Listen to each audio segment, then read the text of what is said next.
Hello guys, నా పేరు కార్తిక్. ఈరోజు వీడియో వచ్చేసి ద ఓడెసీ అఫీషియల్ టీజర్ ట్రైలర్ అనమాట. ఇది వచ్చేసి ఒక 3-4 డేస్ అయిపోయింది. ఏంటంటే అవతార్ ఫైర్ అండ్ డాష్ మూవీతో అటాచ్ చేశారు, మూవీ స్క్రీనింగ్తో అటాచ్ చేశారు. అంటే మూవీ ప్లే అయ్యే ముందు మనకు అది వస్తుంది. సో అది వచ్చాక నార్మల్గా ఏ మూవీ అయినా అటాచ్ చేసిన ఒక 1 డేకి 2 డేస్కి వచ్చేస్తుంది. ఇదైతే 3rd డే 4th డే అనుకుంటా. వీళ్ళు అఫీషియల్గా ఇప్పుడే ఒక 1 hour బ్యాక్ రిలీజ్ చేశారు యూట్యూబ్లో. సో దీని మీద ఎందుకంటే ఇంట్రెస్ట్ అంటే మూవీ మొత్తం ఫస్ట్ టైం ఐమాక్స్తో చేస్తున్నారు. ఇప్పటికి వచ్చి ఏ మూవీ కూడా అలా తీయలేదు. తీసినా సరే అక్కడక్కడ మోస్ట్ ఇంపార్టెంట్ షార్ట్స్ అన్నీ ఐమాక్స్తో తీస్తారు. ఫిల్మ్డ్ ఫర్ ఐమాక్స్ అంటే అంతే నార్మల్గా ఎందుకంటే అది చాలా కష్టం అనమాట. అది వేరే విషయం. ఐమాక్స్ కెమెరా అనేది వెయిట్ పరంగా చూసుకున్నా లేకపోతే టెక్నికల్గా చూసుకున్నా దాంతో చాలా ఇష్యూస్ ఉంటాయి షూట్ చేయడానికి. సో మొత్తం దాంతో చేయరు. కానీ Christopher Nolan who is well recognization, అంటే ఇప్పుడు ఇది మనకి ఈ ఐమాక్స్ అనేది మార్కెట్లోకి రావడానికి అయితే ఎక్కువ హార్డ్ వర్క్ చేసింది అయితే అతని వల్లే ఐమాక్స్ అనేది పాపులర్ అయింది, క్రిస్టోఫర్ నోలన్ వల్లే. ఎందుకంటే అతను ఫస్ట్ నుంచి అతని మూవీస్ అన్నీ ఐమాక్స్ కెమెరాస్ యూజ్ చేసి తెస్తాడు. సో ఇంటర్స్టెల్లర్ అతను కూడా నాకు one of the most favourite directors in the world. అంటే తీసిన ఇంటర్స్టెల్లర్ కానీ ఇన్సెప్షన్ కానీ చాలా పాపులర్. అంటే 2-3 సార్లు వెళ్ళిపోయారు. అతను మూవీస్ అన్నీ అలాగే ట్రిక్కీగా మెంటల్ క్వశ్చన్స్ వేసేలా ఉంటాయి ప్రతి మూవీస్. నీకు అర్థం కావు. ఇంకా టెనెట్, అప్పెన్హైమర్ ఇవన్నీ చూస్తే ఏంటంటే ఒకసారి చూస్తే ఎక్కేవి కాదు. అంటే కొద్దిగా పదును పెట్టేవే మైండ్కి. అతని మూవీస్ అన్నీ అలాగే ఉంటాయి. అండ్ నెక్స్ట్ ఏంటంటే ది ఓడెసీ ఈ మూవీకి వస్తే, ఈ మూవీ అనేది గ్రీక్స్ టైంలో అనమాట. అంటే వాళ్ళ హిస్టరీ పరంగా తీస్తున్నారు. అంటే గ్రీక్ సోల్జర్స్, రాజులు మొత్తం ఆ ఎన్విరాన్మెంట్లో అనమాట. నాకు తెలిసి ఇంకా డీప్గా ఉంటుంది ఇది. అయితే మామూలుగా అయితే తీయడు. So first time total film IMAX అంటే మాటలు అయితే కాదు, చాలా కష్టం ఇది ఐమాక్స్ కెమెరాని హ్యాండిల్ చేయడం, అఫీషియల్ ఐమాక్స్ కెమెరాని. సో చూడాలి ఎలా ఉంటుందో. Without any late let's get into the video.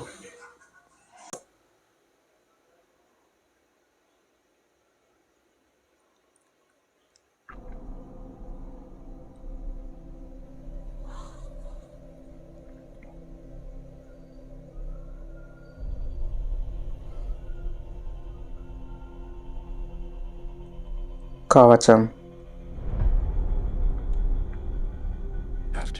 Mat Damon. తను the Martian movie and departed ఇంకా చాలా హాలీవుడ్ మూవీస్లో హీరో. మ్యాట్ డామన్.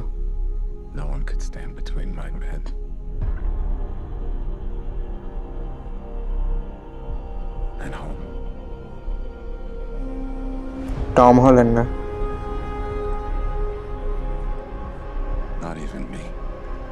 షిప్,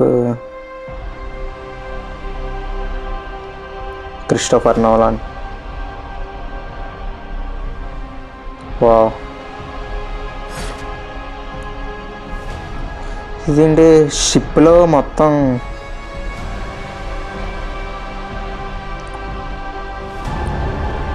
గృహ. అదేంటి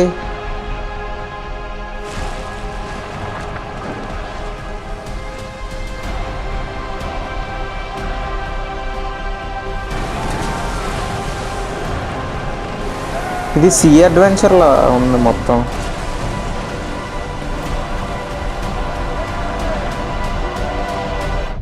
Promise me you will come back.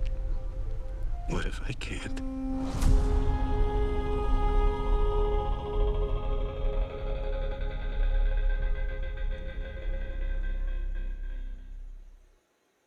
So ఇది టీజరు. నాకైతే నచ్చింది, చాలా బాగా నచ్చింది. అండ్ ఎస్పెషలీ ఆ సీ మీద ఉన్న షిప్తో షార్ట్స్ అయితే మ్యాగ్నిఫిసెంట్గా తీశారు క్రిస్టోఫర్ నోలన్.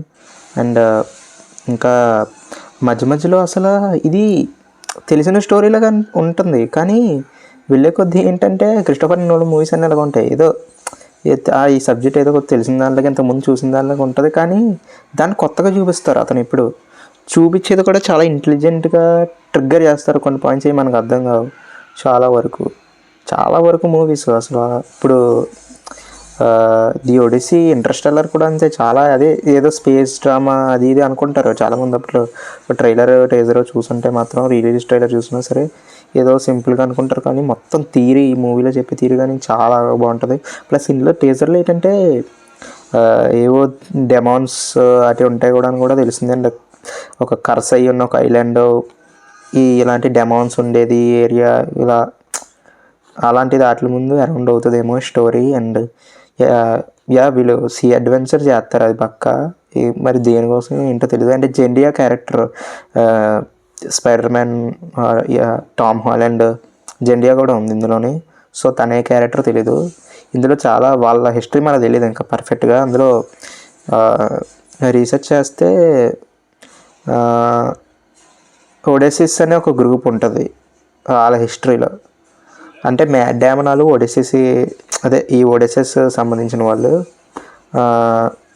వీళ్ళు ఒక వర్గం అనమాట. అంటే ఒడెసిస్ అని, ఇంకా పెనలోపు అండ్ టెలిమాకస్, ఇలా ద గాడ్స్ అండ్ మాన్స్టర్స్. వీళ్ళు డిఫరెంట్ థియరీ, వీళ్ళంగా వేరే.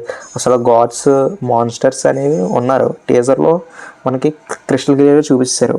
మనకైతే మాత్రం ఆ గుర్రం ఏదో ఒక చిన్న లీక్ అయింది. అంటే 6 feet 8 feet 9 feet టాల్ గుర్రం అంట, ఏదో అదొకటి ఉంటుంది అన్నారు, మరి తెలీదు.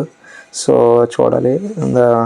మాన్స్టర్స్ అయితే పక్కా ఉన్నాయి, టీజర్లో పర్ఫెక్ట్గా తెలుస్తుంది. ఎందుకంటే ఒక సీన్ దగ్గర ఆ గృహలో నుంచి ఏదో రావడం చూపిస్తారు. మరి నాకైతే చాలా క్యూరియస్గా ఉంది. సమ్మర్ కంటే అప్పుడు దాకా వెయిట్ చేయాలని కూడా ఉంది. అండ్ చూడాలి. చాలా బిగ్ స్కేల్లో తీస్తున్నారు, అర్థమైపోయింది ఆల్రెడీ. ఎందుకంటే మూవీ మొత్తం ఐమాక్స్ కెమెరాతో షూట్ చేయడం అంటే అసలు మామూలు విషయం కాదు, చాలా టఫ్ అసలు. ఐమాక్స్ కెమెరాస్ అంటే ఐమాక్స్, ఇప్పుడు మన వారణాసి మూవీ కూడా ఫిల్మ్ ఐమాక్స్ కంప్లీట్లు అన్నారు, కానీ అవి ఏంటంటే మనకి ఈ ఒరిజినల్ ఐమాక్స్ కెమెరా అయితే కాదు, అది ఐమాక్స్ సర్టిఫైడ్ చేసిన కెమెరాస్. అంటే అవి ఐమాక్స్గా తీస్తారు స్ట్రైట్గా, కానీ ఒరిజినల్ ఐమాక్స్ కెమెరాస్ వేరు. ఒరిజినల్ ఐమాక్స్ కెమెరాస్ ఏంటంటే ఒక 5 or 6 ఉంటాయి, అందులో 4 క్రిస్టోఫర్ నోలన్ దగ్గర ఉంటాయి, మిగతా 2 అక్కడక్కడ హాలీవుడ్ డైరెక్టర్స్ దగ్గర ఉంటాయి. సో అతను వల్ల పాపులర్ అయింది ఐమాక్స్ అనే బ్రాండ్. సో అతను అయితే వదిలిపెట్టాడు. ఐమాక్స్ ఫస్ట్ నుంచి తీయడం వల్ల ఇది అంత పాపులర్ అయింది. ప్లస్ దాన్ని క్యారీ చేయడం కానీ, దాన్ని టెక్నికల్గా ఏదైనా ప్రాబ్లం వచ్చినా కానీ, టెక్నికల్గా హ్యాండిల్ చేసే ఇష్యూస్ కానీ, మామూలుగా జనరల్ ఇష్యూస్ కానీ చాలా, అంటే చాలా కష్టం దాన్ని హ్యాండిల్ చేయడం. సో మూవీ మొత్తం తీసారంటే సో గ్రేట్, చాలా డెడికేటెడ్ వాళ్ళైతే మూవీ టీం కూడా. సో ఫైనల్ అవుట్పుట్ అయితే చాలా బాగా వచ్చినట్టు అయితే కనిపిస్తుంది నాకైతే, పర్ఫెక్ట్. అసలు షార్ట్స్ కానీ సీ లెవెల్లో ఎప్పుడు చూసే షార్ట్సే, కానీ ఇతను తీసే విధానంలో చాలా కొత్తగా ఉంటాయి. మీరు కావాలంటే చూసుకోండి. ఆ స్పేస్ డ్రామా కావండి, ఇంటర్స్టెల్లర్, ఆ ఇన్సెప్షన్ అయితే బుర్ర నీకు ఎలా చెప్పాలి. ఇన్సెప్షన్ అయితే నీకు అసలు పిచ్చెక్కేస్తుంది మూవీ వస్తే. ఇంటర్స్టెల్లర్ కూడా అంతే, ఇన్సెప్షన్ అంతే, టెనెట్ అంతే. రీసెంట్గా అతనికి వచ్చిన మూవీస్ టెనెట్, దాన్ని ఏమంటారు మన ద ప్రెస్టేజ్ మూవీ కానివ్వండి, ప్రెస్టేజ్ బాగుంటుంది. ఇంకా చాలా మూవీస్ వచ్చినాయి, ఓపెన్హైమర్ కావచ్చు. అన్ని మూవీస్ చాలా ట్విస్టెడ్గా, ట్రిక్కీగా, చాలా ఏంటి అర్థమైందో నాకు మూవీ మొత్తం చూసాక అనిపిస్తుంది. మూవీ లాస్ట్లో నాకు